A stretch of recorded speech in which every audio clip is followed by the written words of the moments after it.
अध्याय 101। सत्येंद्र ने अपनी जैकेट को सीधा किया, स्पष्ट रूप से कांपते हुए।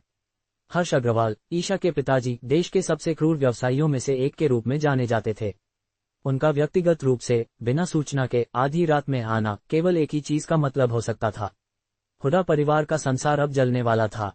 सत्येंद्र हुडा का सुरुचिपूर्ण अध्ययन कक्ष कभी इतना घुटन भरा महसूस नहीं हुआ था। मेरी रीढ़ से पसीना टपक रहा था क्योंकि मैंने उन्हें कमरे में उन्मत्त रूप से टहलते हुए देखा। उनके महंगे जूते फारसी कालीन में एक रास्ता बना रहे थे। हर्ष अग्रवाल के आने की खबर ने उनके चेहरे को पीला कर दिया था। जयंत, सत्येंद्र ने मेरे कंधे को कांपते हुए उंगलियों से पकड़ते हुए फुसफुसाया। ध्यान से सुनो, चाहे वह कुछ भी कहे, सब कुछ से इनकार करो। हम अपहरण के बारे में कुछ नहीं जानते। क्या तुम मुझे समझते हो? मैंने सिर हिलाया, लेकिन यह महसूस किए बिना नहीं रह सका कि मेरे पिताजी अति प्रतिक्रिया कर रहे थे। पिताजी, शांत हो जाए। हम हुडा हैं, ये हमारा शहर है। इससे पहले कि वह जवाब दे पाते, दोहरे दरवाजे खुल गए। जो आदमी अंदर आया वह विशेष रूप से लंबा या शारीरिक रूप से प्रभावशाली नहीं था, लेकिन उससे निकलने वाली ऊर्जा ने हवा को भारी महसूस कराया। हर्ष अग्रवाल किसी ऐसे व्यक्ति के आकस्मिक आत्मविश्वास के साथ चले जिसे कभी आज्ञा पालन के लिए अपनी आवाज उठाने की जरूरत नहीं पड़ी थी। उसके चांदी भरे बाल और बेदाग सूट ने पुराने पैसे और पुरानी शक्ति की बात की। मेरे पिताजी के चेहरे से बचा हुआ सारा रंग उतर गया। श्रीमान अग्रवाल, क्या अप्रत्याशित आनंद है। हर्ष अग्रवाल ने उनकी ओर देखा भी नहीं। वह मेरे पिताजी के पास से चले गए जैसे कि वह मौजूद ही नहीं थे और डेस्क के पीछे चमड़े की कुर्सी मेरे पिताजी की कुर्सी में बैठ गए। उन्होंने एक सिगार निकाला, उसे बिना जल्दबाजी के जलाया और छत की ओर एक सही धुएं का छल्ला उड़ाया। चुप्पी तब तक खींची जब तक ये दर्दनाक नहीं हो गई। साहसी, हर्ष ने आखिरकार कहा, उसकी आवाज नर्म फिर भी कमरे को भर रही थी। असाधारण रूप से साहसी हो तुम, हुडा। मेरे पिताजी घुटनों के बल गिर गए, कांपते हुए। श्रीमान अग्रवाल, मैं नहीं समझता। क्या तुम्हें वीरगा से शर्मा परिवार याद है? हर्ष ने अपने सिगार का हल्के से देखते हुए बीच में ही रोक दिया। प्रमुख परिवार, कई मायनों में तुम्हारे जैसा। मेरे पिताजी की सांसें उथली हो गईं। मैं अजीब तरह से एक तरफ खड़ा था, उनकी प्रतिक्रिया से भ्रमित था। शर्मा परिवार, मैंने उनके बारे में कभी नहीं सुना था। उन्होंने कुछ साल पहले एक समान गलती की थी, हर्ष ने जारी रखा। उन्होंने सोचा कि मेरी बेटी एक उत्कृष्ट मोलभाव करने वाली चीज बन जाएगी। उसने अपने सिगार का एक और कश लिया।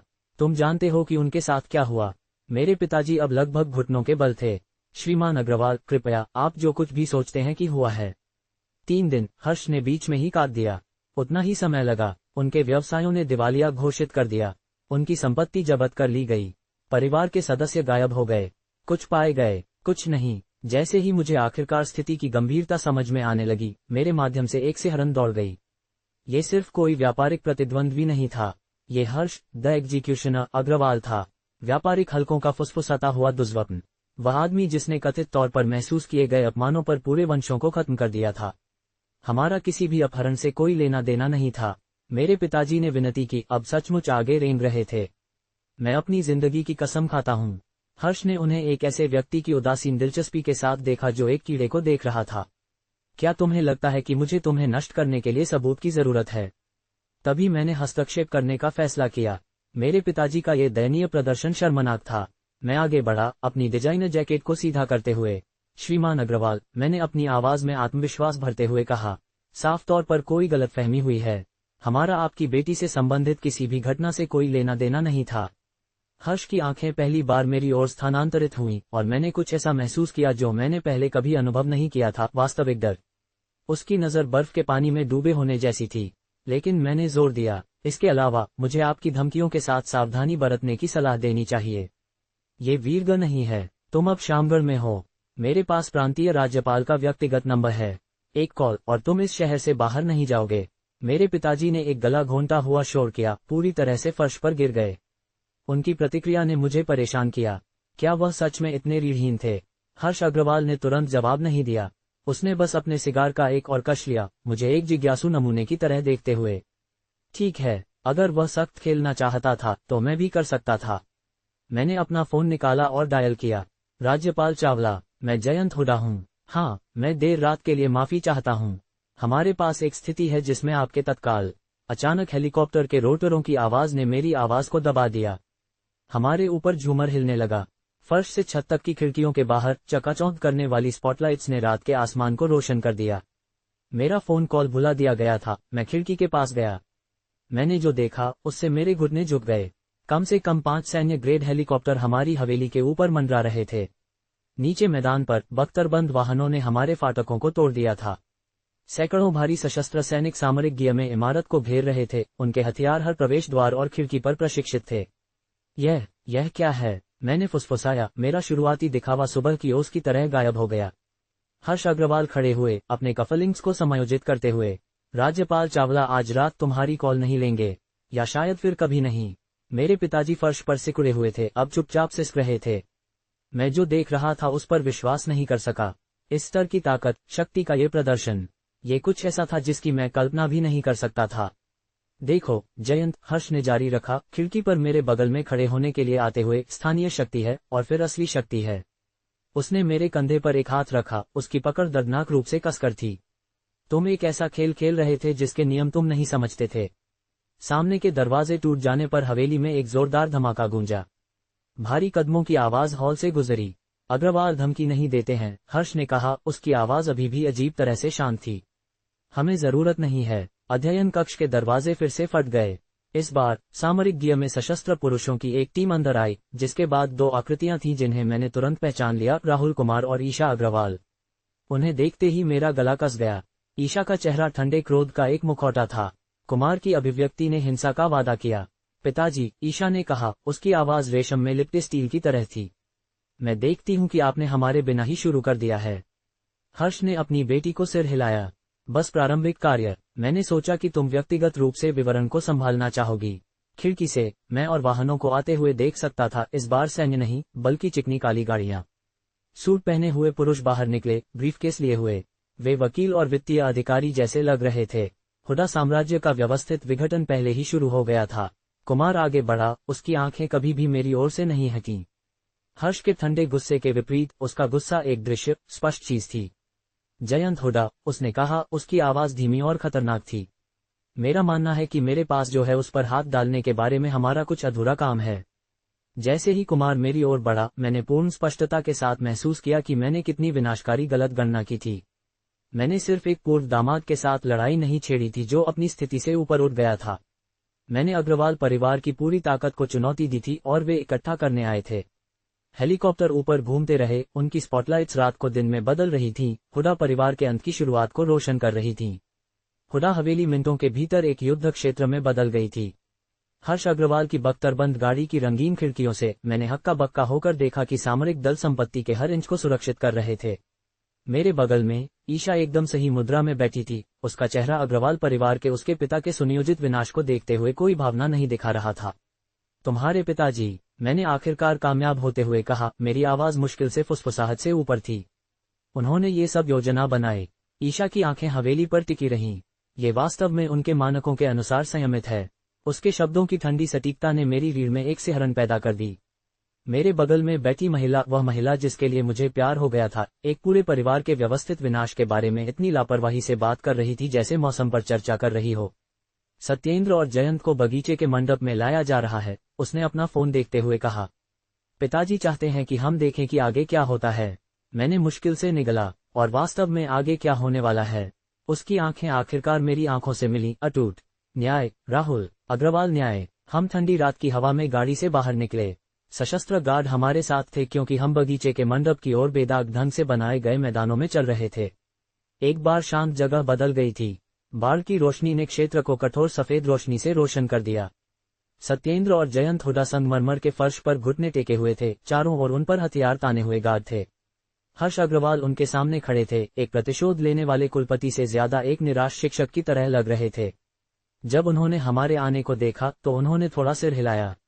एकदम सही समय है, उन्होंने कहा। मैं अभी अभी यहाँ हमारे दोस्तों को स्थिति समझा रहा था।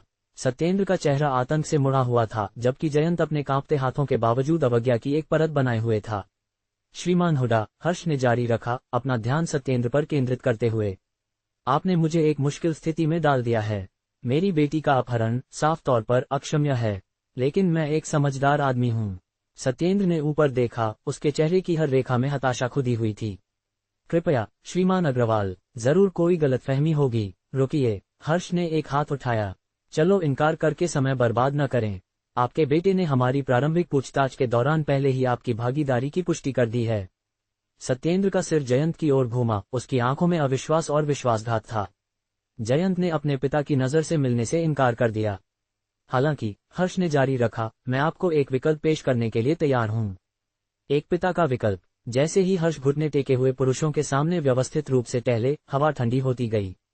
विकल्प 1, मेरी बेटी के अपहरण की साजिश रचने की बात कबूल करो और तुम्हारा बेटा बिना किसी नुकसान के चला जाएगा। वह सब कुछ खो देगा, धन, दर्जा, संबंध, लेकिन वह जीवित रहेगा। मेरा पेट हिल गया जैसे ही मुझे समझ में आया कि क्या हो रहा था। मैंने ईशा की ओर देखा, लेकिन उसकी अभिव्यक्ति न पढ़ी जा सकने वाली रही। विकल्प 2, हर्ष ने कहा, तुम अपनी बेगुनाही बनाए रखो, इस मामले में मेरे पास तुम दोनों को समान रूप से जिम्मेदार ठहराने के अलावा कोई विकल्प नहीं होगा। इसका निहितार्थ रात की हवा में भारी लटका हुआ था। सत्येंद्र की सांसें उखड़ गई थीं, उसकी आंखें अपने बेटे और हर्ष के बीच घूम रही थीं। पिताजी, जयंत अचानक बोला, उसकी आवाज टूट रही थी। उनकी बात मत सुनो, उन्हें सच्चाई बताओ, ये सब आपका विचार था। सत्येंद्र ने अपने बेटे को सदमे में घूर कर देखा। जयंत, तुम क्या कह रहे हो? यह आप थे? जयंत का शांत भाव पूरी तरह से टूट गया। आपने उन पुरुषों को उसे ले जाने का आदेश दिया था। आपने कहा था कि हम उसे अग्रवाल के खिलाफ इस्तेमाल कर सकते हैं। मैंने आपको बताया था कि यह बहुत खतरनाक था, लेकिन आपने नहीं सुना। मैंने अविश्वास में देखा कि जयंत हुड्डा, जिसने कुछ ही दिन पहले अपने अहंकार से कमरों को नियंत्रित किया था, बिना किसी हिचकिचाहट के अपने पिता को भेड़ियों के सामने फेंक दिया। सत्येंद्र का चेहरा सिकुड़ गया जैसे ही उसके बेटे के विश्वासघात का पूरा भार उस पर पड़ा। एक पल के लिए मंडप में जयंत की घबराई हुई सांस लेने की आवाज के अलावा चुप्पी थी। फिर सत्येंद्र की अभिव्यक्ति में कुछ बदल गया।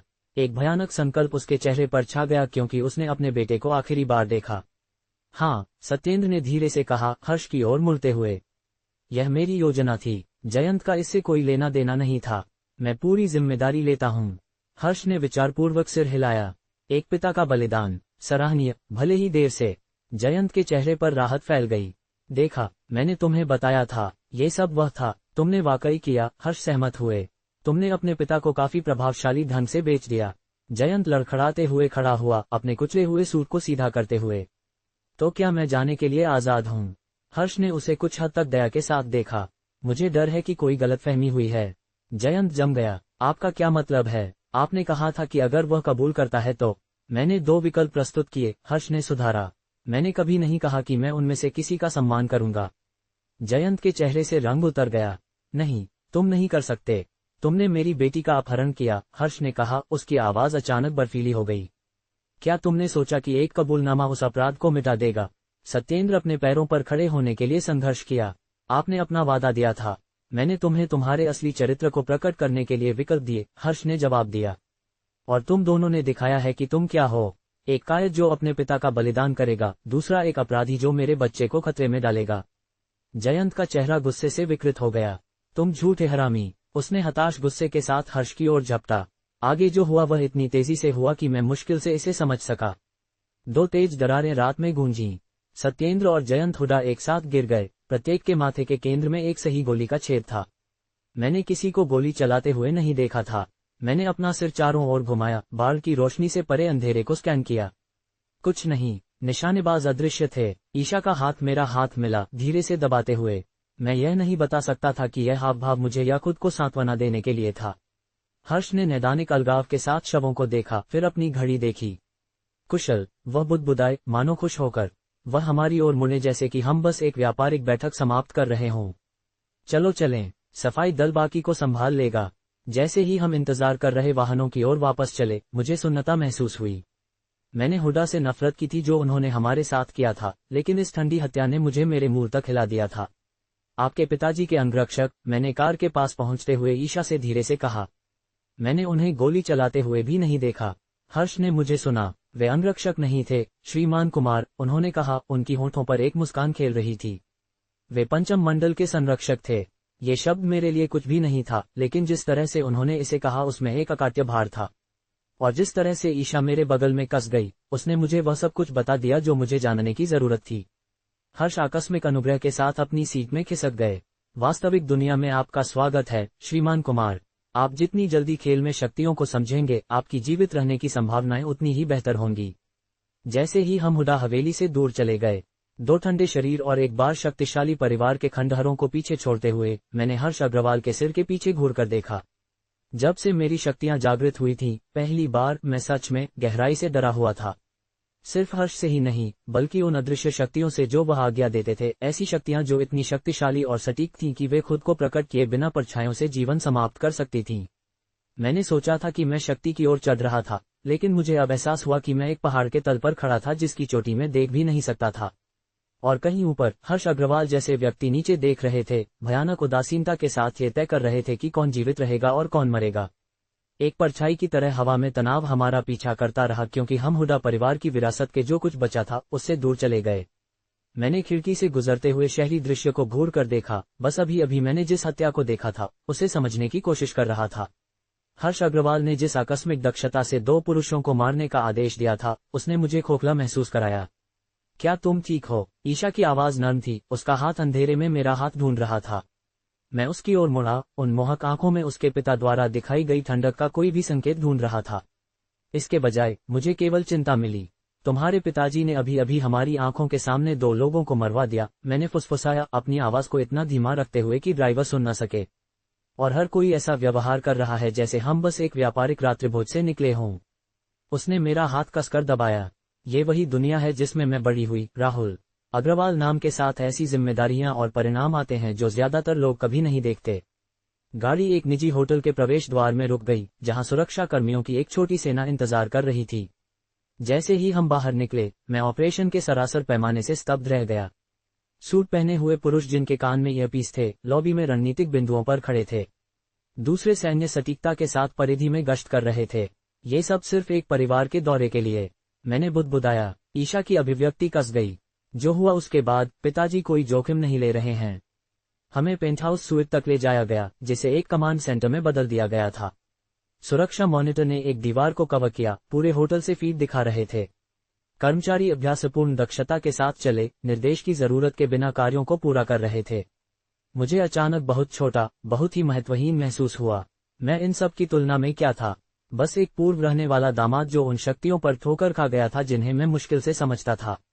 अग्रवाल पीढ़ियों से इस तरह का प्रभाव चला रहे थे। अरे, ईशा ने मुझे एक शांत कोने में खींचा, हलचल वाली गतिविधि से दूर। मैं तुम्हें अपने विचारों में डूबते हुए देख सकती हूँ। ये तुम्हारी दुनिया है, मैंने कहा, हमारे चारों ओर ऑपरेशन की ओर इशारा करते हुए। ये सारी शक्ति, ये सभी संसाधन, मैं यहाँ क्या कर रहा हूँ, ईशा? उसकी आंखें अप्रत्याशित तीव्रता के साथ चमकीं।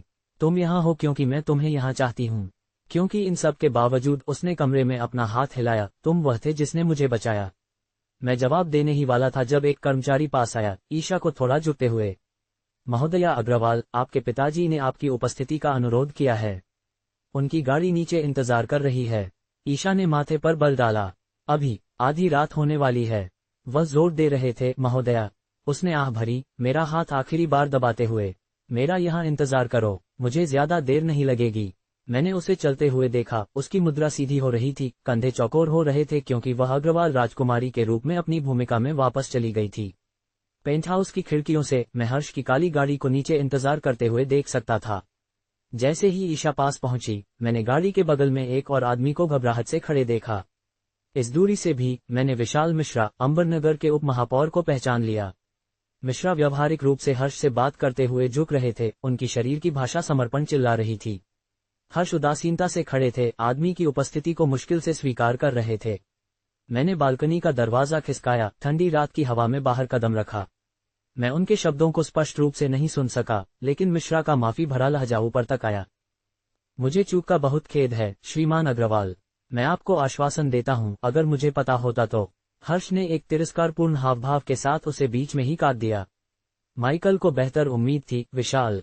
वह प्रसन्न है। माइकल अग्रवाल, ईशा के दादाजी और परिवार के कुलपति का उल्लेख मिश्रा के चेहरे से खून बहाता हुआ लग रहा था। उसने कुछ और हकलाया, लेकिन हर्ष पहले ही मुड़ रहे थे, ईशा के लिए गाड़ी का दरवाजा खोल रहे थे। गाड़ी में प्रवेश करने से पहले हर्ष ने ऊपर देखा, सीधे मेरी ओर। उसकी आंखें दूरी के पार मेरी आंखों से मिली और मैंने अपनी रीढ़ से एक सिहरन दौड़ते हुए महसूस किया। ये एक व्यवसाय या यहाँ तक कि एक अपराधी की आंखें नहीं थीं। वे किसी ऐसे व्यक्ति की आंखें थीं जिसने कभी सच्चे विरोध को नहीं जाना था, जो दुनिया को अपनी इच्छा के अनुसार इतनी आसानी से झुकाता था जैसे दूसरे सांस लेते थे। मैंने नजर नहीं हटाई। मेरे पेट में दर्द उमड़ रहा था, इसके बावजूद मैंने उसकी नजर से स्थिर रूप से मिला। उसकी अभिव्यक्ति में कुछ बदल गया, ठीक ठीक सम्मान नहीं, लेकिन शायद मान्यता। फिर वह ईशा के बगल में गाड़ी में खिसक गया और वे दूर चले गए। गाड़ी के अंदर हर्ष अग्रवाल ने अपनी कठोर मुद्रा बनाए रखी, आंखें आगे की सड़क पर टिकी थीं। ईशा उनके बगल में बैठी थी, उसकी अपनी पीठ सीधी थी, अपने पिता के गरिमापूर्ण व्यवहार का अनुकरण कर रही थी। तुम्हारा सुरक्षा दल भयावह रूप से विफल रहा, हर्ष ने कहा, उसकी आवाज ठंडी और सटीक थी। तुम्हारी सचिव कहाँ है? ईशा की सचिव, लीना, सामने यात्री सीट पर बैठी थी, स्पष्ट रूप से कांप उठी। मैं यहाँ हूँ, सर। हर्ष ने उसकी ओर देखा भी नहीं। 4 पुरुषों को आज रात बर्खास्त कर दिया जाएगा। तुम उन प्रतिस्थापनों को ढूंढने के लिए जिम्मेदार होगी जो सतर्कता का अर्थ समझते हैं। पिताजी, ईशा ने बीच में ही रोका, यह अनुचित है। अनुचित? हर्ष आखिरकार अपनी बेटी का सामना करने के लिए मुड़े। तुम्हारा अपहरण कर लिया गया, ईशा। तुम मारी जा सकती थीं। मुझे सौंपे गए पुरुषों ने ठीक वैसा ही किया जैसा निर्देश दिया गया था, उसने शांति से जवाब दिया। मैंने विशेष रूप से उन्हें टकराव के दौरान श्रीमान कुमार की सुरक्षा सुनिश्चित करने का आदेश दिया था। तुमने उस आदमी के लिए अपनी जिंदगी को जोखिम में डाला। हर्ष की आवाज से अस्वीकृति टपक रही थी। ईशा ने अपने पिता की नजर से अटूट रूप से मिलाया। मैंने उस जानकारी के आधार पर एक गणनात्मक निर्णय लिया जो मेरे पास थी और आपके पास नहीं थी। एक पल के लिए पिता और बेटी मौन टकराव में एक दूसरे को घूरते रहे। ईशा की मुखरता से हर्ष क्षण भर के लिए आश्चर्यचकित लग रहे थे। तुम बदल गई हो, उन्होंने आखिरकार कहा, उनका लहजा थोड़ा नर्म हो गया। शायद मैं बस आपको दिखा रही हूं कि मैं हमेशा से क्या रही हूं। हर्ष ने सड़क पर अपना ध्यान वापस लाने से पहले उसके चेहरे का अध्ययन किया। पुरुषों को बर्खास्तगी के बजाय लिखित डांट मिलेगी, उन्होंने स्वीकार किया। लेकिन उनकी विफलता को भुलाया नहीं जाएगा। धन्यवाद, ईशा ने कहा, फिर धीरे से जोड़ा, दादाजी आपकी दया की सराहना करेंगे। माइकल अग्रवाल का उल्लेख उनके बीच हवा में लटका रहा। हर्ष का जबड़ा कस गया लेकिन उन्होंने जवाब नहीं दिया। मैंने जेट की व्यवस्था कर दी है, उन्होंने कई मिनटों की चुप्पी के बाद कहा। हम कल सुबह वीरगल लौटेंगे। तुम्हें आज रात पैक करने की जरूरत होगी। ईशा पूरी तरह से उनकी ओर मुड़ी। नहीं, हर्ष ने पलकें झपकाईं, सीधे विरोध के आदी नहीं थे। नहीं, मैं अंबरनगर शहर में रुक रही हूँ। यह कोई बातचीत नहीं है, ईशा। आप सही हैं, यह नहीं है। उसकी आवाज शांत लेकिन दृढ़ रही। मेरे यहाँ जिम्मेदारियां हैं जिन्हें मेरे ध्यान की आवश्यकता है। हर्ष की आंखें सिकुड़ गईं। तुम्हारी एकमात्र जिम्मेदारी अग्रवाल परिवार के प्रति है, और मैं यहाँ रहकर उस जिम्मेदारी को पूरा कर रही हूँ, उसने पलटवार किया। जब तक कि आप दादाजी को ये समझाना नहीं चाहते कि आप मेरे काम में क्यों हस्तक्षेप कर रहे हैं। मैंने होटल की बालकनी से देखा कि अग्रवाल की गाड़ी रात के यातायात में गायब हो गई। हालांकि मैं देख या सुन नहीं सका कि अंदर क्या हो रहा था। मैंने हर्ष की नजर का भार एक शारीरिक उपस्थिति की तरह महसूस किया। अग्रवाल वास्तव में मुझसे क्या चाहते थे? क्या मैं ईशा के लिए सिर्फ एक क्षणिक व्याकुलता था, एक नवीनता जो एक बार जब वह शक्ति और विशेषाधिकार की अपनी दुनिया में लौट जाएगी तो खत्म हो जाएगी? और अगर मैं नहीं था, अगर वह सच में मेरे लिए कुछ महसूस करती थी, तो हमारा संभवतः कैसा भविष्य हो सकता था? हर्ष अग्रवाल ने किसी ऐसे व्यक्ति की आकस्मिक सहजता के साथ हत्याओं का आदेश दिया था जो कॉफी का अनुरोध कर रहा हो। माइकल अग्रवाल सभी खातों के अनुसार और भी अधिक प्रभाव डालते थे। रात की हवा अचानक ठंडी महसूस हुई जैसे ही मुझे अपने चारों ओर की शक्तियों की सच्ची परिमाण का एहसास हुआ। मैं अपनी खुद की वृद्धि पर, अपनी शक्ति का निर्माण करने और हिसाब बराबर करने पर इतना केंद्रित था। लेकिन अग्रवाल पूरी तरह से एक अलग स्तर पर मौजूद थे। मैंने अपनी आंखें बंद कर लीं, जेड पेंडेंट को अपनी छाती के खिलाफ गर्म महसूस करते हुए, मुझे याद दिलाते हुए कि मैं कितनी दूर आ गया था और मुझे कितना और आगे जाना था।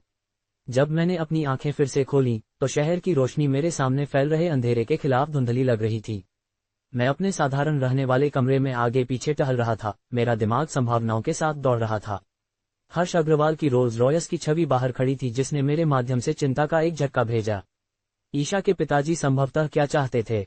होटल में हमारी संक्षिप्त बातचीत अनकहे तनाव से भरी हुई थी। वह मुझे दूर से मूल्यांकन कर रहे थे जबकि मैं उनकी जांच के तहत बिखरने की कोशिश नहीं कर रहा था। खुद को एक साथ खींचो, राहुल, मैंने बुदबुदाया अपने कंधों को सीधा करते हुए। ये सिर्फ कोई आदमी मेरे दरवाजे पर नहीं आ रहा था, ये हर्ष अग्रवाल थे, वीरगढ़ में सबसे शक्तिशाली शख्सियतों में से एक आदमी जो दोपहर के भोजन का आदेश देने जितनी लापरवाही से हत्याओं का आदेश दे सकता था। कदमों की आवाज जोर से होती गई, बाहर सीढ़ियों पर हर कदम टकराव के लिए एक उल्टी गिनती की तरह था। मैंने जल्दी से अपने अपार्टमेंट को स्कैन किया, शुक्र है कि मैंने पहले ही सफाई कर दी थी। अग्रवाल जिस चीज के आदी थे उसकी तुलना में यह ज्यादा नहीं था, लेकिन कम से कम ये प्रस्तुत करने योग्य था। मेरे दरवाजे पर 3 तेज दस्तकें, निर्णायक, आज्ञाकारी। मैंने एक गहरी सांस ली, जेड पेंडेंट को अपनी छाती के खिलाफ गर्म महसूस करते हुए, जैसे कि यह मुझे मेरी खुद की उभरती हुई शक्ति की याद दिला रहा था। एक आखिरी स्थिर सांस के साथ मैंने दरवाजा खोला। हर्ष अग्रवाल मेरे दरवाजे पर खड़े थे, उनकी प्रभावशाली काया जगह को भर रही थी। करीब से मैं देख सकता था कि ईशा को अपनी हड़ताली विशेषताएं कहाँ से मिली थीं, वही भेदी आंखें, हालांकि उनकी स्टील ग्रे थी बजाय उसकी गर्म भूरी। उनके सिलवाए गए सूट की कीमत शायद मेरे 3 महीने के किराए से ज्यादा थी। श्रीमान कुमार, उन्होंने कहा, उनकी आवाज कुरकुरी और आधिकारिक थी। मेरा मानना है कि हम एक उचित बातचीत के लिए बहुत ज्यादा देर कर चुके हैं। मैं एक तरफ हट गया, उन्हें प्रवेश करने का इशारा करते हुए। कृपया अंदर आइए, श्रीमान अग्रवाल। जैसे ही वह अंदर आए, मैंने देखा कि उनके 2 सुरक्षाकर्मी मेरे दरवाजे के बाहर स्थिति ले रहे थे। हर्ष ने एक न पढ़े जा सकने वाले भाव के साथ मेरे अपार्टमेंट का सर्वेक्षण किया। ठीक न्याय नहीं, लेकिन निश्चित रूप से मूल्यांकन। क्या मैं आपको कुछ पीने के लिए पेश कर सकता हूँ? मैंने पूछा, उनके कद के किसी व्यक्ति की मेजबानी के लिए उचित शिष्टाचार याद करने के लिए संघर्ष करते हुए। जरूरत नहीं है, वह खड़े रहे, हाथ उनकी पीठ के पीछे बंधे हुए थे। इसमें ज्यादा समय नहीं लगेगा। सूक्ष्म शक्ति प्रदर्शन मुझसे छिपा नहीं था। बैठने से इनकार करके उन्होंने प्रमुख स्थिति बनाए रखी। मैंने आपके बारे में बहुत कुछ सुना है, श्रीमान कुमार, उन्होंने जारी रखा, आंखें मुझे सिर से पैर तक स्कैन कर रही थीं। ऐसा लगता है कि आपने मेरी बेटी पर काफी प्रभाव डाला है। मैंने सीधे उनकी नजर से मिलाया। ईशा मेरे प्रति अविश्वसनीय रूप से दयालु रही है। दयालु, उन्होंने दोहराया, उनकी आवाज में मनोरंजन का एक संकेत था। शब्दों का एक दिलचस्प चुनाव। वह मेरे रहने वाले कमरे के चारों ओर कुछ कदम चले, मेरे पास प्रदर्शित कुछ व्यक्तिगत वस्तुओं की जांच कर रहे थे, दवा और प्राचीन ग्रंथों पर किताबें जो मैंने हाल ही में प्राप्त की थीं, रसायन शास्त्र में मेरे अध्ययनों से संबंधित कुछ कलाकृतियां। आप जानते हैं, श्रीमान कुमार, जब माइकल, ईशा के दादाजी, ने मुझे अंबरनगर शहर में अपनी दिलचस्पी के बारे में सूचित किया, तो मैं संशयवादी था। ये पिछड़ा क्षेत्र अग्रवाल परिवार को क्या पेश कर सकता है? मैंने अपने गृहनगर के वर्णन पर गुस्सा महसूस किया, लेकिन अपनी अभिव्यक्ति को तटस्थ रखा। और फिर भी, हर्ष ने जारी रखा, हम यहाँ हैं। मेरी बेटी, जिसने वीरगढ़ के कुछ सबसे योग्य कुंवारों के प्रस्तावों को ठुकरा दिया है, अब आपके कारण इस शहर में रहने पर जोर देती है। मैंने उससे रहने के लिए नहीं कहा, मैंने कहा, मेरी आवाज मेरे इरादे से ज्यादा दृढ़ थी। नहीं, हर्ष ने स्वीकार किया, सीधे मेरे सामने मुड़ते हुए। तुम्हें करना नहीं पड़ा, यही मुझे दिलचस्प लगता है। वह मेरी खिड़की की ओर चले, नीचे सड़क पर देख रहे थे जहां उनकी लग्जरी गाड़ी इंतजार कर रही थी। आज पहले, ईशा ने मुझे सूचित किया कि उसे घर लौटने से पहले अंबरनगर शहर में 3 और दिनों की आवश्यकता है। उसने एक असामान्य मांग भी की। मैंने एक भान उठाए, इंतजार करते हुए। उसने जोर दिया कि आपको हमारे परिवार के गार्डों से चल रही सुरक्षा मिले। वास्तव में, काफी दृढ़ता से। हर्ष मेरी ओर मुड़े, उनकी अभिव्यक्ति गणना करने वाली थी। उसने एक बल्कि साहसी भविष्यवाणी भी की। वह कौन सी भविष्यवाणी थी? मैंने पूछा, सच में उत्सुक। कि 1 साल के भीतर आपको हमारी सुरक्षा की कोई जरूरत नहीं होगी। कि आप वीरगढ़ शहर के मानकों के अनुसार भी खुद को बचाने में पूरी तरह से सक्षम होंगे। उन्होंने मेरी प्रतिक्रिया का सावधानीपूर्वक अध्ययन किया। वह इस बारे में उल्लेखनीय रूप से निश्चित लग रही थी। मेरे चेहरे पर जो छोटी सी मुस्कान बनी, मैं उसे रोक नहीं सका। अपने शक्तिशाली पिता के साथ अपनी बातचीत में भी, ईशा मेरा समर्थन कर रही थी, मुझ पर विश्वास कर रही थी। और आप यहाँ ये देखने आए हैं कि क्या वह भ्रमित है? मैंने कहा, एक सवाल नहीं। हर्ष के होंठ हिल गए। ठीक मुस्कान नहीं, लेकिन करीब। स्पष्टवादी, मैं उसकी सराहना कर सकता हूँ। वह करीब चले, कुछ ही फीट दूर रुक गए। अग्रवाल नाम का भार होता है, श्रीमान कुमार। उम्मीदें, जिम्मेदारियां, हम किसी के साथ भी संबंध नहीं रखते हैं। मुझे इसका अच्छी तरह से पता है। क्या आपको है? उसकी आंखें थोड़ी सिकुड़ गईं। वीरगढ़ अंबरनगर नहीं है। वहां खेले जाने वाले खेल आप जैसे आदमी को एक पल में कुचल देंगे। मुझे उनके खारिज करने पर गुस्से का एक चमक महसूस हुआ। पूरे सम्मान के साथ, श्रीमान अग्रवाल, आप नहीं जानते कि मैं किस तरह का आदमी हूँ। यही कारण है कि मैं यहाँ हूँ। उनकी आवाज शांत रही, मेरी भावना के प्रदर्शन से अप्रभावित। मेरी बेटी तुम पर विश्वास करती है, तुम पर भरोसा करती है। यही अकेले मेरे ध्यान का हकदार है। उन्होंने अपनी जैकेट की जेब में हाथ डाला, एक छोटा, सुरुचिपूर्ण बिजनेस कार्ड निकालते हुए। जब आप वीरगढ़ शहर में पहुंचे और ईशा के अनुसार आप पहुंचेंगे तो इस नंबर पर कॉल करें। मैंने कार्ड लिया, देखा कि इसमें केवल एक ही फोन नंबर था, कोई नाम या कंपनी नहीं। आपको क्या लगता है कि मैं वीरगढ़ शहर जा रहा हूं? मैंने पूछा, हालांकि हम दोनों जवाब जानते थे। ईशा 3 दिनों में लौट रही है, उन्होंने बस जवाब दिया। और आप जैसे पुरुष उस चीज को जाने नहीं देते जिसकी वे कीमत करते हैं। यह मूल्यांकन इतना सटीक था कि इसने मुझे अप्रत्याशित रूप से पकड़ लिया। इससे पहले कि मैं जवाब दे पाता, हर्ष ने अपनी घड़ी देखी। आज रात मेरे ध्यान की आवश्यकता वाले अन्य मामले हैं, उन्होंने कहा, दरवाजे की ओर बढ़ते हुए। लेकिन मैं तुम्हें खुद देखना चाहता था। और मैंने प्रेरित किया। आपका फैसला क्या है? हर्ष रुके, उनका हाथ दरवाजे के हैंडल पर था। एक पल के लिए मैंने सोचा कि वह शायद जवाब नहीं देंगे। तुम वह नहीं हो जिसकी मैंने उम्मीद की थी, उन्होंने आखिरकार कहा। क्या वह अच्छा है या बुरा, यह अभी देखा जाना बाकी है। उन्होंने दरवाजा खोला लेकिन एक बार फिर रुके। एक आखिरी चीज श्रीमान कुमार, मेरी बेटी ने हमारे परिवार के घेरे के बाहर किसी के लिए इतनी दृढ़ता से कभी वकालत नहीं की है। अपने इरादों को याद रखें। उस विदाई बयान के साथ वह बाहर कदम रखा, दरवाजे को अपने पीछे बंद करते हुए। मैं अपने रहने वाले कमरे में बिना हिले खड़ा रहा, अपने हाथ में सुरुचिपूर्ण बिजनेस कार्ड को घूर रहा था। यह मुठभेड़ संक्षिप्त फिर भी अर्थ से भरी थी। हर्ष अग्रवाल ने मुझे धमकी नहीं दी थी या अपनी बेटी से दूर रहने की चेतावनी नहीं दी थी। इसके बजाय उन्होंने मुझे उनकी दुनिया में एक सीधी रेखा दी थी, हालांकि खुद को इसके लायक साबित करने की अनकही चुनौती के साथ। खिड़की की ओर बढ़ते हुए मैंने देखा कि हर्ष अपनी रोल्स रॉयस में प्रवेश कर रहे थे। गाड़ी में झुकने से ठीक पहले उन्होंने मेरी खिड़की पर देखा, सीधे मेरी ओर, उसी भेदी नजर के साथ। शत्रुतापूर्ण नहीं, लेकिन मूल्यांकन करने वाला। फिर वह चले गए। लग्जरी गाड़ी फुटपाथ से दूर चली गई। मैंने अपने उंगलियों में कार्ड को पलट दिया, जो अभी अभी हुआ था उस पर विचार करते हुए। हर्ष ने अनिवार्य रूप से ईशा के साथ मेरे संबंध को पूरी तरह से स्वीकार किए बिना स्वीकार किया था। उन्होंने मुझे आगे बढ़ने का एक रास्ता दिया था, जबकि साथ ही साथ हमारी दुनिया के बीच विशाल खाई की याद दिलाई थी। मेरा फोन एक आने वाले पाठ संदेश के साथ बज उठा। ये ईशा थी। क्या मेरे पिताजी अभी अभी तुम्हारे स्थान से निकले हैं? मैंने जल्दी से जवाब दिया, हाँ। तुम्हें कैसे पता चला? उसका जवाब कुछ ही सेकंड बाद आया, वह उतना सूक्ष्म नहीं है जितना वह सोचता है। क्या तुम ठीक हो? मैं उसकी चिंता पर मुस्कुराया। मैं ठीक हूँ, बस समझ रहा हूँ। उन्होंने जो कुछ भी कहा, जान लो कि मैंने उनके बारे में जो कुछ भी कहा था, उसका हर शब्द मेरा मतलब था। मुझ पर उसके अटूट विश्वास ने मेरी नसों में दृढ़ संकल्प का एक उछाल भेजा। मैंने शहर की रोशनी को बाहर देखा, दूर इंतजार कर रहे वीरगढ़ शहर के बारे में सोचते हुए। 3 दिन, ईशा 3 दिनों में जा रही होगी, शक्ति और विशेषाधिकार की अपनी दुनिया में लौट रही होगी। मैंने अपनी गर्दन के चारों ओर लटके जेड पेंडेंट को पकड़ा, उसकी परिचित गर्मी को अपनी दिल की धड़कन के साथ स्पंदित होते हुए महसूस किया। मेरे पिता की विरासत के अवशेष, मेरी उभरती हुई शक्ति का स्रोत। वीरगढ़ शहर, मैंने खुद से फुसफुसाया, हर्ष का कार्ड जेब में डालते हुए। मैं तुम्हारे लिए आ रहा हूँ। पेंडेंट ने मेरी त्वचा के खिलाफ गर्मी के साथ चमक दिया, जैसे कि मेरे संकल्प का जवाब दे रहा हो। वहां जो भी चुनौतियां मेरा इंतजार कर रही थीं, जो भी खेल कुलीन अपनी शक्ति के टावरों में खेलते थे, मैं तैयार रहूंगा। ईशा के लिए, खुद के लिए, और शायद, बस शायद, हर्ष अग्रवाल को यह दिखाने के लिए कि मुझ पर उसकी बेटी का विश्वास गलत नहीं था। हर्ष अग्रवाल के अगले ही दिन वापस आने की मुझे उम्मीद नहीं थी। दोपहर के ठीक बाद मेरे दरवाजे पर तेज खटखटाहट हुई, जिससे मैं चौंक गया क्योंकि मैं प्राचीन रसायन शास्त्र के ग्रंथों की समीक्षा कर रहा था। दरवाजा खोलते हुए मैंने खुद को फिर से ईशा के पिता के आमने सामने पाया। इस बार उनके साथ सूट पहने 2 प्रभावशाली आदमी थे। श्रीमान कुमार, हर्ष ने शांत होकर कहा, मुझे उम्मीद है कि हम किसी महत्वपूर्ण काम में बाधा नहीं डाल रहे हैं।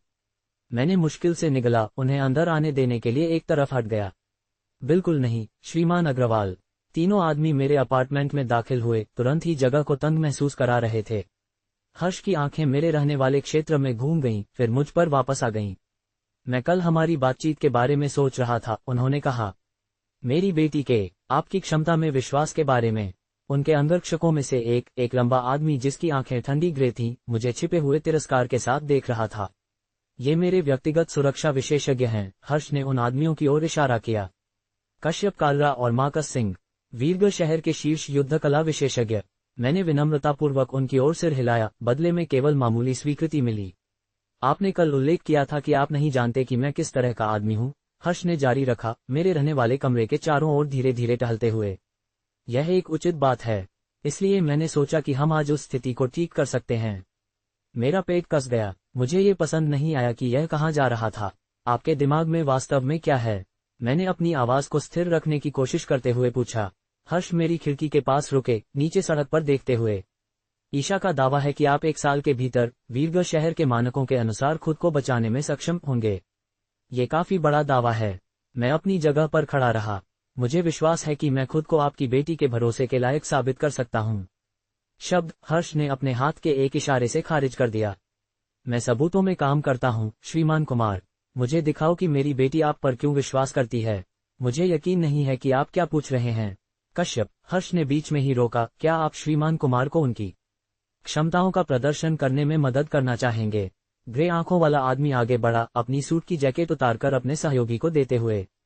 वह दुबला पतला लेकिन मांसल था, जिसकी चालें किसी ऐसे व्यक्ति की तरह थीं जो जानता था कि वह कितना खतरनाक है। यहाँ क्या हो रहा है? मैंने पूछा, हालांकि मैं पहले से ही जानता था। एक साधारण मूल्यांकन, हर्ष ने जवाब दिया। कश्यप वीरगढ़ शहर के मानकों के अनुसार एक मध्य स्तरीय युद्ध कला विशेषज्ञ है। कुछ भी असाधारण नहीं, इसे एक बेंचमार्क परीक्षण माने। मेरा दिल मेरी पसलियों के खिलाफ धड़क रहा था। यह एक निष्पक्ष लड़ाई नहीं थी, यह एक जानबूझकर किया गया अपमान था। क्या ये सच में जरूरी है? मैंने तर्क करने की कोशिश की। अगर आप हमारी दुनिया में जीवित रहने की उम्मीद करते हैं, हर्ष ने शांति से कहा, तो ये बिल्कुल जरूरी है। मैंने तीनों आदमियों के बीच देखा, महसूस किया कि मेरे पास कोई विकल्प नहीं था। हर्ष एक बात साबित करना चाहते थे, मेरी आत्मा को तोड़ना और मुझे दिखाना कि मैं उनके स्तर से कितना नीचे था। अनिच्छा से, मैंने अपने रहने वाले कमरे के केंद्र में जगह बनाने के लिए कॉफी टेबल को एक तरफ हटा दिया। मेरा जैद ताबीज मेरी त्वचा के खिलाफ गर्म महसूस हुआ, लेकिन मुझे पता था कि मेरी क्षमताएं अभी भी विकसित हो रही थीं। मैं इसके लिए तैयार नहीं था। श्रीमान कालरा, मैंने अंगरक्षक की ठंडी नजर से मिलते हुए कहा, मुझे पहले से ही माफी मांगनी पड़ेगी। उसके चेहरे पर जिज्ञासा की एक झलक दिखाई दी। किस लिए? जो कुछ भी आगे होता है उसके लिए। उसके होंठ एक हल्की मुस्कान में मुड़े जैसे ही उसने खुद को मेरे सामने खड़ा किया। जब भी आप तैयार हों शुरू करें। मैंने एक गहरी सांस ली, खुद को केंद्रित किया जैसा कि मैंने अभ्यास किया था, और आगे बढ़ा जो मुझे लगा कि प्रभावशाली गति थी। मेरी मुट्ठी खाली हवा से कट गई क्योंकि कश्यप ने न्यूनतम प्रयास के साथ एक तरफ हट गया। मैं मुड़ा, एक और वार किया, फिर एक और, प्रत्येक अपने लक्ष्य को चूक गया क्योंकि उसने मुझे सहजता से टाला। ये धुएं को मारने की कोशिश करने जैसा था। क्या यही मेरी बेटी को प्रभावित करता है? हर्ष ने किनारे से टिप्पणी की। मुझे उम्मीद थी। ज्यादा। निराशा के निर्माण के साथ, मैंने रणनीति बदल दी। कश्यप के मध्य भाग की ओर एक दाहिने हुक को चलाने से पहले बाईं ओर झांका। उसने मेरे कलाई को बीच में ही पकड़ लिया, मेरी गति को पुनर्निर्देशित किया और मुझे आगे लड़खड़ाते हुए भेज दिया। युद्ध कला कौशल के लिए वर्षों के उचित प्रशिक्षण की आवश्यकता होती है, कश्यप ने सपाट रूप से कहा। सप्ताहांत की आत्मरक्षा कक्षाएं नहीं। उसका तिरस्कार मेरे अंदर कुछ प्रज्वलित कर गया। मैंने अपनी पकड़ वापस पाए और फिर से हमला किया, खुद को और ज्यादा धकेला। प्रत्येक वार पिछले वाले की तुलना में तेजी से आया, फिर भी कश्यप ने उन सभी को बिना पसीना बहाए टाल दिया। इस एक तरफा प्रदर्शन के 2 मिनट बाद मेरे शर्ट में पसीना भर गया, जबकि कश्यप ने अपनी टाई भी ढीली नहीं की थी। बस, हर्ष ने कहा, उनकी आवाज में निराशा स्पष्ट थी। यह मेरी बात साबित करता है। रुको, मैंने हाँफते हुए कहा, हार स्वीकार करने के लिए तैयार नहीं था। मैंने खुद को साबित करने के लिए 1 साल मांगा। ये निष्पक्ष नहीं है। हर्ष की अभिव्यक्ति कठोर हो गई। निष्पक्ष? क्या आपको लगता है कि मेरी बेटी जिस दुनिया में रहती है वह निष्पक्ष है? वीरगढ़ शहर में कश्यप जैसे पुरुषों को मुश्किल से सक्षम माना जाता है। असली शक्तियां आपको बिना दूसरी सोच के कुचल देंगी। उनके शब्द चुप गए क्योंकि मैं जानता था कि वे सच थे। मेरी हाल की प्रगति के बावजूद मैं अभी भी उनके स्तर के पास कहीं नहीं था। मैं इंतजार के लायक हूं, मैंने जोर दिया, मेरी सांसें भारी थीं। मैं वह बन सकता हूं जो ईशा मानती है कि मैं बन सकता हूं। ध्यान रखें, कश्यप, हर्ष ने अचानक अपने गार्ड को चेतावनी दी। मेरी बेटी उसे पसंद करती है। कोई स्थायी नुकसान नहीं। चेतावनी ने विचार का एक संकेत प्रकट किया जिसकी मुझे हर्ष से उम्मीद नहीं थी। मेरे बारे में उनकी राय जो भी हो, वह अपनी बेटी की भावनाओं की परवाह करते थे। कश्यप ने सिर हिलाया और मेरी ओर वापस मुड़ा, उसकी मुद्रा आराम से लेकिन तैयार थी। चलो इस प्रदर्शन को खत्म करते हैं। अपमान मेरे माध्यम से जल गया। वे मेरे साथ खेल रहे थे, मुझे एक बच्चे की तरह व्यवहार कर रहे थे जिसे एक कठोर सबक सीखने की जरूरत थी। मैंने ईशा के बारे में सोचा, मुझ पर उसके अटूट विश्वास के बारे में, और अंदर कुछ बदलते हुए महसूस किया। मेरी छाती के खिलाफ जैद ताबीज गर्म हो गया और मैंने अपने अंगों के माध्यम से ऊर्जा का एक सूक्ष्म उछाल महसूस किया। मुझे उनके बराबर में बदलने के लिए पर्याप्त नहीं, लेकिन एक आखिरी प्रयास को बढ़ावा देने के लिए पर्याप्त। जब आप तैयार हों, कश्यप ने ताना मारा। मैंने एक संक्षिप्त क्षण के लिए अपनी आंखें बंद कर ली, ऊर्जा को बनने दिया। जब मैंने उन्हें फिर से खोला तो मैं नए उद्देश्य के साथ आगे बढ़ा। कश्यप के कौशल का मुकाबला करने की कोशिश करने के बजाय मैंने अपनी खुद की कच्ची दृढ़ता को अपनाया। उन्होंने मेरे हमले के पैटर्न का अनुमान लगाया, एक और जंगली स्विंग होने की उम्मीद में बाईं ओर बदलते हुए। इसके बजाय मैंने बीच बीच में दिशा बदल दी, एक हताश मुके के पीछे अपने पूरे शरीर का भार फेंक दिया। मेरी मुट्ठी का उसकी जबड़े से जुड़ने का ठोस प्रभाव हम दोनों को आश्चर्यचकित कर गया। कश्यप एक कदम पीछे लड़खड़ाया, उसका हाथ प्रतिवर्त रूप से उस जगह को छू रहा था जहां मैंने उसे मारा था। पहली बार उसकी शांति भंग हो गई, वास्तविक आश्चर्य प्रकट हुआ। कमरे में चुप्पी छा गई, यहां तक कि हर्ष भी चौड़ी आंखों से घूर रहे थे। मैंने अपनी मुद्रा को सीधा किया, मेरी थकावट के बावजूद मेरे चेहरे पर एक छोटी सी मुस्कान फैल गई। पता चला कि तुम सबके बाद अजेय नहीं हो। ही। कश्यप का आश्चर्य जल्दी ही कुछ और गहरा हो गया, उसकी आंखें खतरनाक रूप से सिकुड़ गईं। मार्कस, शांत अंगरक्षक, थोड़ा आगे बढ़ा, जैसे कि अपने सहयोगी के प्रतिशोध का अनुमान लगा रहा हो। हर्ष ने अपना हाथ उठाया, दोनों पुरुषों को रोकते हुए। उसकी गणना करने वाली नजर हमारे बीच बदल गई, स्थिति का पुनर्मूल्यांकन कर रही थी और शायद मेरा पुनर्मूल्यांकन कर रही थी।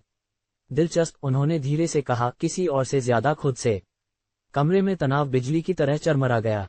मैंने एक बेहतर प्रतिद्वंद्वी के खिलाफ एक भाग्यशाली मुक्का मारा था, लेकिन अवज्ञा के उस एकल क्षण ने हमारे समीकरण में कुछ मौलिक बदल दिया था।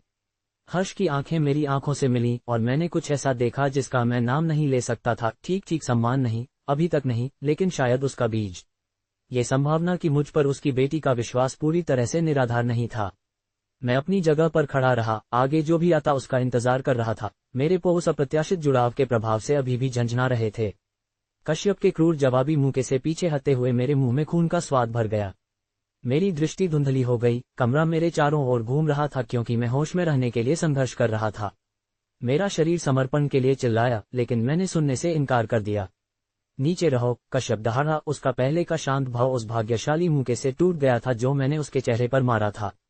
तुमने अपनी बात बना ली है। मैंने अपने अपार्टमेंट के फर्श पर खून थूका और कांपती हुई बाहों पर खुद को ऊपर धकेला। मेरे शरीर की हर मांसपेशी ने विरोध किया क्योंकि मैंने खुद को एक बार फिर खड़े होने के लिए मजबूर किया, एक शराबी आदमी की तरह झूलते हुए। मैं खत्म नहीं हुआ, मैंने अपने सूजे हुए होठों के माध्यम से शब्दों को लड़खड़ाते हुए कहा। हर्ष अग्रवाल कोने से देख रहे थे, उनकी अभिव्यक्ति न पढ़ी जा सकने वाली थी। यह अनावश्यक हो रहा है, श्रीमान कुमार। आपके दृढ़ संकल्प को नोट किया गया है, लेकिन ये स्वीकार करने में कोई शर्म नहीं है कि आप कब मात खा गए हैं। मैंने उसे अनदेखा किया, केवल कश्यप के चिढ़ चेहरे पर ध्यान केंद्रित करते हुए। उसकी जबड़े पर छोटा लाल निशान, एकमात्र सबूत कि मैं उसे छूने में कामयाब रहा था, ने मुझे एक विकृत संतुष्टि दी। एक और दौड़, मैंने जोर दिया। कश्यप की आंखें सिकुड़ गईं। यह एक स्पारिंग मैच नहीं है, यह एक प्रदर्शन होने वाला था। तो प्रदर्शन करो, मैंने अपनी कांपती हुई मुट्ठियों को उठाते हुए चुनौती दी। जैद ताबीज मेरी छाती के खिलाफ गर्म जल रहा था, लगभग मेरी त्वचा को झुलसा रहा था। मैंने इसकी ऊर्जा को स्पंदित होते हुए महसूस किया, लेकिन यह पर्याप्त नहीं था। अभी तक हमारी क्षमताओं में विशाल अंतर को पाटने के लिए पर्याप्त नहीं था। कश्यप बिजली की गति के साथ चला, उसकी मुट्ठी मेरे पेट से जुड़ गई इससे पहले कि मैं उसकी गति को भी दर्ज कर पाता। हवा मेरे फेफड़ों से फट गई क्योंकि मैं दोहरी मार खाकर अपने घुटनों पर गिर गया। हम यहाँ हो गए, हर्ष ने घोषणा की, अपनी घड़ी की जांच करते हुए। कश्यप, मार्कस, चलो चलते हैं।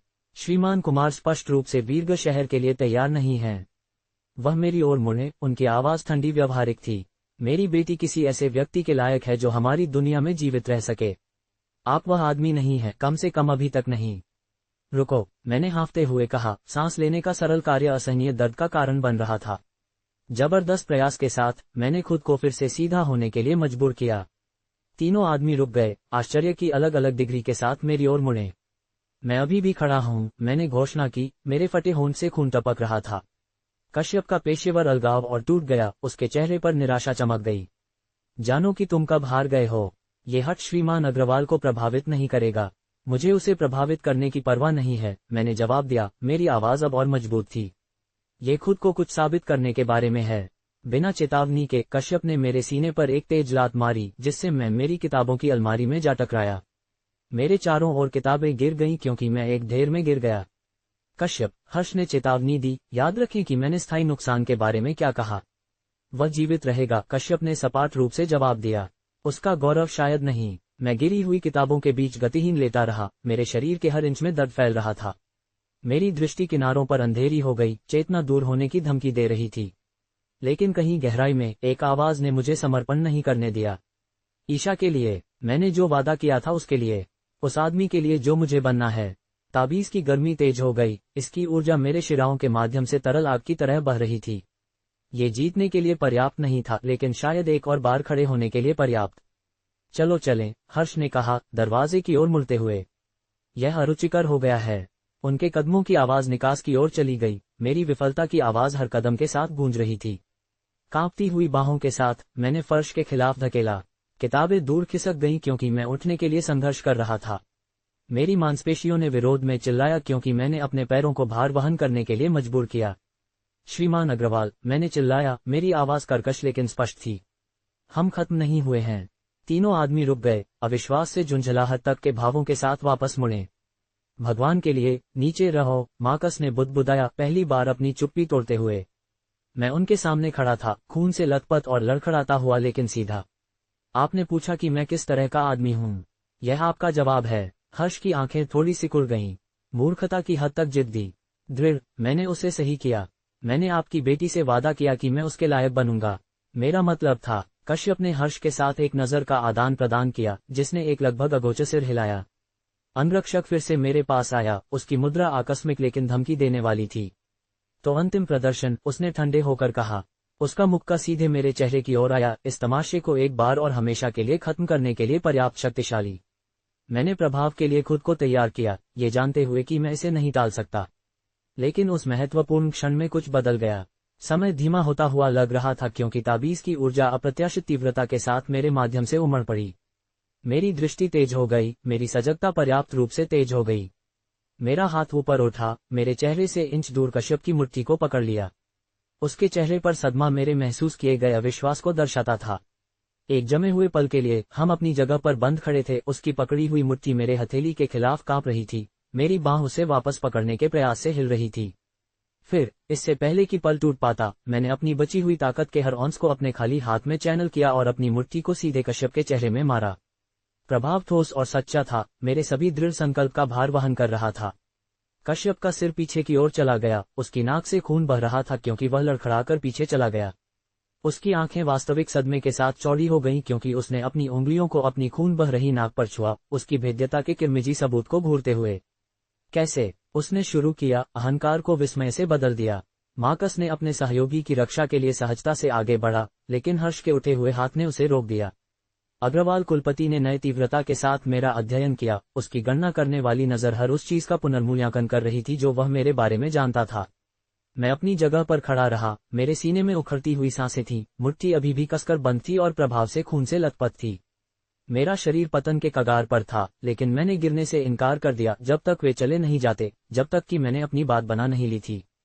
दिलचस्प, हर्ष बुदबुदाए, एक ही शब्द अर्थ की परतों को ले जा रहा था। कश्यप ने अपनी नाक से खून पोंछा, उसका भाव अपमान और क्रोध से गहरा हो गया। श्रीमान अग्रवाल, मुझे अनुमति देगी। बस बहुत हो गया, हर्ष ने दृढ़ता से बीच में रोका। हमने वह देख लिया जो हम देखने आए थे। कमरे में तनावपूर्ण चुप्पी छा गई क्योंकि हर्ष मेरे पास आए, बस हाथ की पहुंच से परे रुक गए। उसकी आंखें मेरी आंखों में घुसी, कुछ ढूंढ रही थीं। आप अभी भी वीरगढ़ शहर के लिए तैयार नहीं हैं, उन्होंने तथ्यात्मक रूप से कहा। लेकिन शायद मेरी बेटी आपके क्षमता के आकलन में पूरी तरह से गुमराह नहीं थी। मैंने उसके चेहरे से टपकते खून के बावजूद बिना पलक झपकाए उसकी नजर से मिलाया। मैं समय आने पर तैयार हो जाऊंगा। हर्ष ने मुझे एक मापने वाली नजर दी। हम देखेंगे, श्रीमान कुमार, हम देखेंगे। वह जाने के लिए मुड़े, अपने आदमियों को अनुसरण करने का इशारा करते हुए। कश्यप हिचकिचाया, उसकी आंखों में गुस्सा स्पष्ट था, इससे पहले कि अनिच्छा से लाइन में गिरता। दरवाजे पर हर्ष रुके, एक आखिरी मूल्यांकन देने के लिए वापस मुड़ते हुए। इसे याद रखें, श्रीमान कुमार, वीरगढ़ शहर में वह प्रदर्शन आपको सम्मान अर्जित कराता, ठीक इससे पहले कि वे आपकी धृष्टता के लिए आपको मार डालते। वहां नियम अलग हैं। दरवाजा उनके पीछे बंद हो गया, मुझे मेरे तबाह हुए अपार्टमेंट में अकेला छोड़ दिया। तभी मैंने अपने घुटनों को मुड़ने दिया, फर्श पर गिर गया क्योंकि अंधेरे ने आखिरकार मेरी चेतना पर कब्जा कर लिया। मेरा आखिरी विचार ईशा के चेहरे का था और उस वादे का था जिसे मैं अभी भी रखने के लिए दृढ़ था, चाहे कुछ भी कीमत हो। मैंने असंभव बाधाओं के खिलाफ अपनी जगह पर खड़ा रहा था। मैंने उन्हें अपनी अदम्य इच्छा शक्ति दिखाई थी, और किसी तरह मैंने हर्ष अग्रवाल को उनके फैसले पर पुनर्विचार करने के लिए मजबूर कर दिया था, अगर केवल थोड़ा सा। ये जीत नहीं थी, लेकिन यह एक शुरुआत थी। मेरी छाती के खिलाफ जैद ताबीज घटती गर्मी के साथ स्पंदित हो रहा था, एक मरता हुआ अंगारा जहां कुछ पल पहले ये धधक रहा था। सूजी हुई आंखों से मैं अभी भी हर्ष अग्रवाल की प्रभावशाली आकृति को मेरे ऊपर खड़ा देख सकता था। इसे फिर से कहो, हर्ष ने मांग की, उसकी आवाज चुप्पी से कट रही थी। मेरी बेटी के बिना तुम्हारा जीवन क्या होगा? मैं खांसा, खून मेरे पहले से ही बर्बाद फर्श पर थूक रहा था। अर्थहीन, मैंने फुसफुसाया, प्रत्येक शब्दांश ने मेरी टूटी हुई पसलियों के माध्यम से तेज दर्द भेजा। ईशा के बिना जीवन बिल्कुल कोई जीवन नहीं है। हर्ष की अभिव्यक्ति निष्पक्ष रही, लेकिन उसकी आंखों में कुछ चमका, गणना, शायद, या सम्मान का सबसे हल्का संकेत। इससे पहले कि वह जवाब दे पाते, कश्यप कालरा आगे बढ़ा, उसकी नाक अभी भी मेरे भाग्यशाली मुंह के से खून से लथपथ थी। ये तमाशा काफी देर तक चला। कश्यप दहाड़ा, अपने चेहरे से खून पोंछते हुए। उसने अनुमति के लिए हर्ष की ओर देखा, एक सूक्ष्म सिर हिलाया और फिर मेरे बगल में एक क्रूर लात मारी। मेरा शरीर फर्श पर खिसक गया, दीवार में जा टकराया। दर्द की ताजा लहरें मेरे माध्यम से फैल गईं और एक पल के लिए अंधेरा मुझे नीचे खींचने की धमकी दे रहा था। लेकिन मैंने समर्पण करने से इनकार कर दिया। अभी तक नहीं, हर्ष के अभी भी देखते रहने पर नहीं। कांपती हुई बाहों के साथ मैंने फर्श के खिलाफ धकेला। प्रत्येक गति यातना थी, मेरी मांसपेशियों ने विरोध में चिल्लाया। मेरे फटे होंठ से खून टपक रहा था, मेरे नीचे एक छोटा सा पोखर बना रहा था। मैं पहले अपने घुटनों पर आया, फिर असहनीय प्रयास के साथ मैं अपने पैरों पर खड़ा हुआ। प्रभावशाली, हर्ष ने बुदबुदाया, लगभग खुद से। कश्यप का चेहरा निराशा से मुड़ गया। नीचे रहो, उसने फुसफुसाया। तुम सिर्फ खुद को शर्मिंदा कर रहे हो। मैंने उसे अनदेखा किया, अपनी बची हुई ताकत के हर औंस को सीधे खड़े रहने पर केंद्रित करते हुए। मेरे पैर हिंसक रूप से हिल रहे थे, किसी भी पल गिरने की धमकी दे रहे थे, लेकिन मैंने अपने घुटनों को बंद कर दिया और खुद को सीधा खड़ा रहने के लिए मजबूर किया।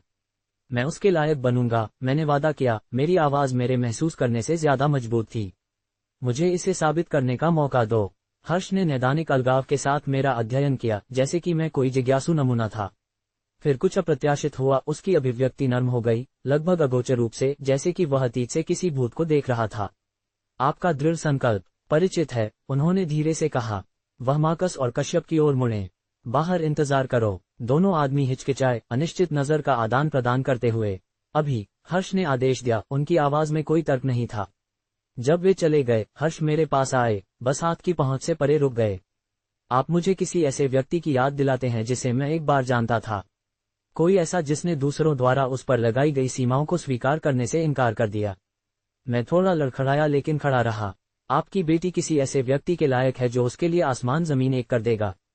और आपको विश्वास है कि वह आप हैं? उन्होंने पूछा, एक भान संदेहपूर्वक उठाए। मुझे पता है कि ऐसा है। हर्ष का मुंह हिल गया, ठीक ठीक मुस्कान नहीं, लेकिन इसके करीब कुछ। आप हमारी दुनिया के बारे में कुछ नहीं समझते, श्रीमान कुमार।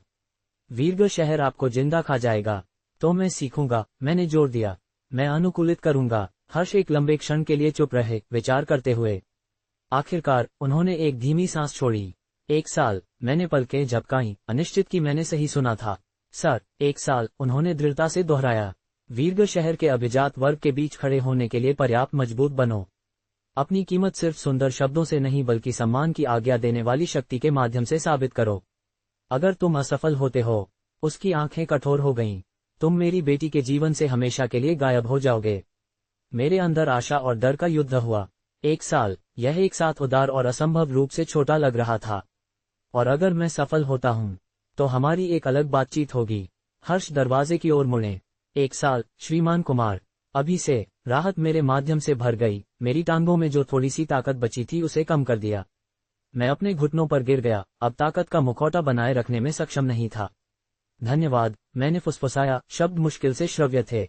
हर्ष दरवाजे पर रुके, अपने कंधे पर पीछे मुड़कर देखा। अभी मुझे धन्यवाद मत दो, मैंने बस तुम्हें खुद को फांस। लेकिन हर्ष ने केवल अपना सिर हिलाया, उस नाम को जोर से बोलने के लिए तैयार नहीं थे। एक नाम जो अभी भी शक्ति रखता था, भले ही उसके मालिक के गायब होने के वर्षों बाद भी। एक नाम जिसने एक बार महारथियों को कांपने पर मजबूर कर दिया था। अगर राहुल कुमार वास्तव में उस खून को वहन करता था, तो उसे 1 साल देना एक सजा नहीं थी। ये किसी ऐसी चीज की उल्टी गिनती थी जिसकी उनमें से कोई भी भविष्यवाणी नहीं कर सकता था। मेरे होटल के कमरे का दरवाजा इतनी जोर से खुला कि वह दीवार से टकराकर वापस उछला। मैं मुश्किल से मुड़ पाया था कि ईशा अंदर भागी। उसका चेहरा गुस्से और चिंता से भरा हुआ था। वह मुझे देखकर जम गई, उसका हाथ अपना मुंह ढकने के लिए चला गया। राहुल, उसने हाँफते हुए कहा, उसकी आवाज टूट रही थी। हे भगवान, उसने आपके साथ क्या किया?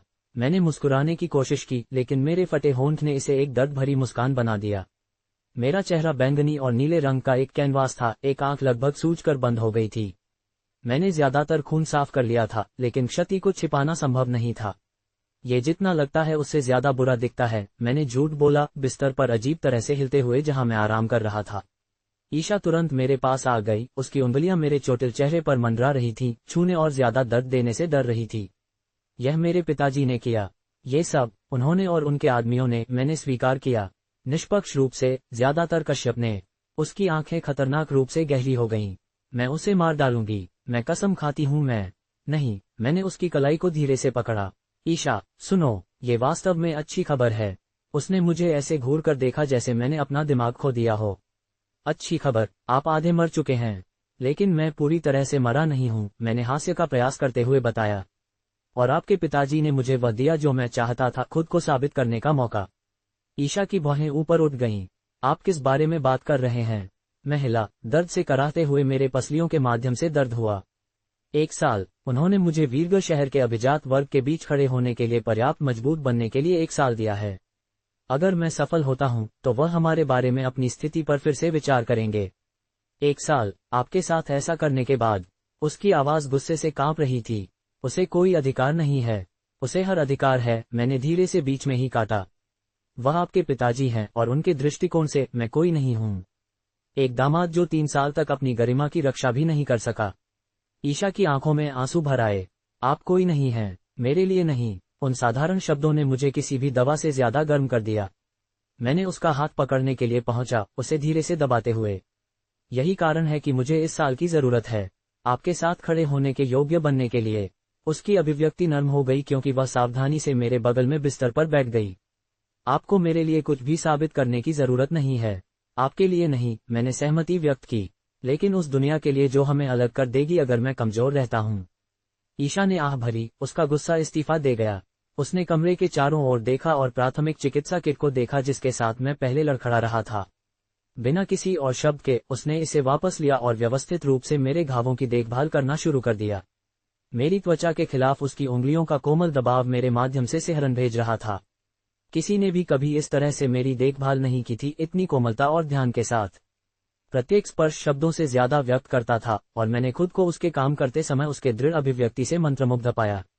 आपको एक असली डॉक्टर को दिखाना चाहिए, उसने बुदबुदाया, मेरी भान के ऊपर एक कट पर एंटीसेप्टिक लगाते हुए। मैं ठीक हो जाऊंगा, मैंने उसे आश्वासन दिया। ताबीज ने कुछ क्षति को अवशोषित करने में मदद की। उसकी आंखें मेरे गर्दन के चारों ओर लटकते जैद ताबीज पर झपकीं। फिर भी, ये चोटें सम्मान के बैज हैं, मैंने उसके लिए समाप्त किया। वह कीमत जो मैंने आपके साथ भविष्य के एक मौके के लिए चुकाए। ईशा के हाथ स्थिर हो गए, उसकी आंखें मेरी आंखों से मिलीं। अगर यही कीमत है, तो ये बहुत ज्यादा है। मैंने अपना सिर हिलाया, तुरंत ही आंदोलन पर पछतावा हुआ क्योंकि दर्द भड़क गया। कोई भी कीमत बहुत ज्यादा नहीं है। हम चुप्पी में बैठे रहे क्योंकि उसने मेरे दिखाई देने वाले घावों का इलाज पूरा किया। वह मेरी चोटिल पसलियों के लिए बहुत कम कर सकती थी सिवाय उन्हें कसकर लपेटने के। उसकी उंगलियां कभी कभी मेरे नंगे त्वचा के खिलाफ ब्रश करती थीं क्योंकि वह काम करती थी। प्रत्येक स्पर्श ने मेरे माध्यम से गर्मी फैल गई, मुझे दर्द से विचलित कर दिया। ठीक है, उसने आखिरकार कहा, आखिरी पट्टी को सुरक्षित करते हुए। ये सबसे अच्छा है जो मैं उचित चिकित्सा उपकरणों के बिना कर सकती हूँ। इंतजार क्यों करें? मैंने हल्का सामान पैक किया। और आप? उसने विरल होटल के कमरे के चारों ओर देखा, के पास पैक करने के लिए ज्यादा कुछ नहीं लगता है। मैं हंसा, फिर करा उठा क्योंकि मेरी पसलियों ने विरोध किया। आप उस बारे में सही हैं, लेकिन क्या आप निश्चित हैं? आपके पिताजी इंतजार कर सकते हैं, उसने दृढ़ता से बीच में ही रोका। मैंने उनसे कहा था कि मैं आपके साथ 3 दिन रहूंगी। वह मुझे इससे पहले वापस आने की उम्मीद नहीं करेंगे। 1 घंटे के भीतर हम ईशा की कार में दक्षिणेंगर की ओर जा रहे थे। मेरी चोटों से दर्द एक सुस्त धड़कन में फीका पड़ गया क्योंकि मेरे अंदर उत्साह बढ़ गया था। प्रत्येक मील जो बीत गया वह उस भविष्य की ओर एक और कदम था जिसके लिए मैं लड़ रहा था। क्या आपने हॉथोर्नस के बारे में सुना है? ईशा ने पूछा, हमारी आरामदायक चुप्पी को तोड़ते हुए। नहीं, उनके बारे में क्या? पूरी तरह से अपमान, उसने कहा, उसकी आवाज में संतुष्टि का एक संकेत था। आपके द्वारा उन्हें उजागर करने के बाद उनके पूरे परिवार को अंबरनगर में हर प्रमुख घटना से ब्लैकलिस्ट कर दिया गया है। यहां तक कि उनके लंबे समय से चले आ रहे व्यापारिक साझेदार भी संबंध तोड़ रहे हैं। मैंने चार्ल्स हॉथोर्न के आत्मसंतुष्ट चेहरे के बारे में सोचा कि कैसे वह वर्षों से मुझ पर हीनता से देख रहा था। मैं सुनकर खेद महसूस नहीं कर सकता। आपको नहीं करना चाहिए, ईशा सहमत हुई। वे जिस तरह से आपके साथ व्यवहार करते थे उसके लिए वे बदतर के लायक थे। जैसे ही हम दक्षिणेंगर के ऊंचे क्षितिज के पास पहुंचे, मैंने हवा में एक सूक्ष्म परिवर्तन महसूस किया। मेरी इंद्रियां साधना से तेज हो गईं, वातावरण में व्याप्त समृद्ध आध्यात्मिक ऊर्जा को उठाया।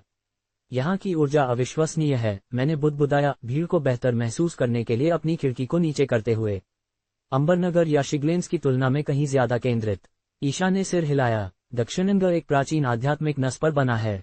यही कारण है कि इतने सारे शक्तिशाली परिवारों की यहाँ जागीरें हैं, भले ही उनके मुख्य व्यवसाय कहीं और हों। हम शहर के दिल में चले गए, गलियों से होकर गुजरे जो आधुनिक वास्तुकला को पारंपरिक डिजाइनों के साथ सहजता से मिश्रित करती थीं। जैसे ही रात हुई, चमकते हुए आत्मा पत्थर ने रास्तों को रोशन किया, हर चीज को एक अलौकिक नीले प्रकाश में डाल दिया। नीलामी कुछ घंटों में शुरू होती है, मैंने अपनी घड़ी की जांच करते हुए कहा। हमें पहले एक होटल ढूंढना चाहिए। ईशा एक चमकती हुई ऊंची इमारत के ड्राइववे में चली गई। पहले से ही ध्यान रखा गया है। जब आप अपनी चीजें इकट्ठा कर रहे थे तब मैंने आगे फोन किया। जैसे ही हम रुके, एक नौकर पास आया, ईशा को पहचानते ही सम्मानपूर्वक झुक गया। कुछ ही मिनटों में हम शहर के मनोरम दृश्यों के साथ एक शानदार स्वीट में बस गए थे। मेरा पेट श्रव्य रूप से गुर्राया, मुझे याद दिलाते हुए कि मैंने सुबह से कुछ नहीं खाया था। ईशा हंसी। हमें नीलामी से पहले खाने के लिए कुछ ढूंढना चाहिए। आप क्या सलाह देंगी? मैंने पूछा, अचानक उसकी स्थिति के किसी व्यक्ति के लिए निर्णय लेने के बारे में शर्मिला महसूस कर रहा था। उसने अपना सिर झुकाया, मुझे मनोरंजन के साथ देखते हुए। एक छोटी लड़की की तरह शर्मीले मत बनो, उसने चिढ़ाया, उसकी आंखें चमक रही थीं। मुझे बताओ कि तुम क्या चाहते हो, राहुल। मैं तुम्हारे बारे में सब कुछ जानना चाहती हूँ, यहाँ तक कि खाने में तुम्हारा स्वाद भी। समुद्र की हवा नमक और स्वतंत्रता की गंध ले आई क्योंकि मैं समुद्र के किनारे के रेस्तरां में ईशा के सामने बैठा था। छोटे रंगीन लालटेन ऊपर लटके हुए थे, उसके चेहरे पर एक गर्म चमक डाल रहे थे। हमारे सामने समुद्री भोजन का एक दावत बिछा हुआ था जिसने मेरे मुंह में पानी ला दिया। ऐसे व्यंजन जिनकी मैंने कभी कल्पना भी नहीं की थी। अकेले स्वाद लेना तो दूर की बात है। आपने वास्तव में पहले कभी लॉबस्टर नहीं खाया? ईशा ने आश्चर्य से अपनी आंखें चौड़ी करते हुए पूछा। मैंने अपना सिर हिलाया, थोड़ा शर्मिंदा महसूस कर रहा था। स्टर्लिंग परिवार ने मुझे कभी ऐसी जगहों पर नहीं ले गए, और उससे पहले मैं अपनी गरीब अतीत पर ध्यान केंद्रित नहीं करना चाहता था। तो फिर, उसने कहा, एक लॉबस्टर का पंजा उठाते हुए और इसे खोलने का तरीका दिखाते हुए, इसे अपना दीक्षा माने। मैंने उसके नेतृत्व का पालन किया, अजीब तरह से लाल खोल के साथ कुश्ती करते हुए जब तक कि यह आखिरकार उपज नहीं गया। अंदर का कोमल सफेद मांस संघर्ष के लायक था, मक्खन जैसा मीठा, और मैंने कभी भी किसी चीज का स्वाद नहीं लिया था। यह अविश्वसनीय है, मैंने निवालों के बीच स्वीकार किया। ईशा मुस्कुराई, मेरे आनंद से स्पष्ट रूप से प्रसन्न थी, लेकिन उसकी अभिव्यक्ति में कुछ और था, एक विचारशीलता जो ये सुझाव देती थी कि उसके दिमाग में समुद्री भोजन से ज्यादा था। राहुल, उसने शुरू किया, अपने कांटे को नीचे रखते हुए, मुझे आपको कश्यप कालरा के बारे में कुछ बताना है। मेरे अच्छे मूड में थोड़ी कमी आई जब उस आदमी का उल्लेख किया गया जिसने मुझे गुदा में पीटने में मदद की थी। उसके बारे में क्या? वह एक आंतरिक शक्ति महागुरु है, उसने धीरे से कहा, या एक बनने के बहुत करीब है। मैं रुक गया, लॉबस्टर का एक टुकड़ा मेरे मुंह के आधे रास्ते पर था। आंतरिक शक्ति महागुरु? ईशा ने सिर हिलाया, उसकी अभिव्यक्ति गंभीर थी। युद्ध कला शक्ति का एक पदानुक्रम है जिसे कुछ बाहरी लोग समझते हैं। शरीर शोधन सिर्फ शुरुआत है, वह चरण जो आपने हाल ही में पूरा किया है। फिर आंतरिक शक्ति आती है, जिसके अपने स्तर हैं, अभ्यासी, गुरु, महागुरु और फिर महामहारथी। मैंने अपना कांटा नीचे रखा, अचानक भोजन की तुलना में इस बातचीत में ज्यादा दिलचस्पी हो गई। और कश्यप एक महागुरु है, वह गुरु के शिखर पर है, महागुरु की सीमा को छू रहा है, उसने स्पष्ट किया। यही कारण है कि वह कर सकता था। उसने मेरे चेहरे पर अस्पष्ट रूप से इशारा किया, जहां मेरे त्वरित उपचार के बावजूद हल्के चोट के निशान अभी भी बने हुए थे। मैं देखता हूँ, निहितार्थ डूब गए। और आपके पिताजी एक प्रमाणित महागुरु, उसने कहा, वीरगढ़ शहर में सबसे मजबूत में से एक। मैंने पानी का एक घूंट लिया, इस जानकारी को संसाधित करते हुए। इस साल की चुनौती के बारे में क्या?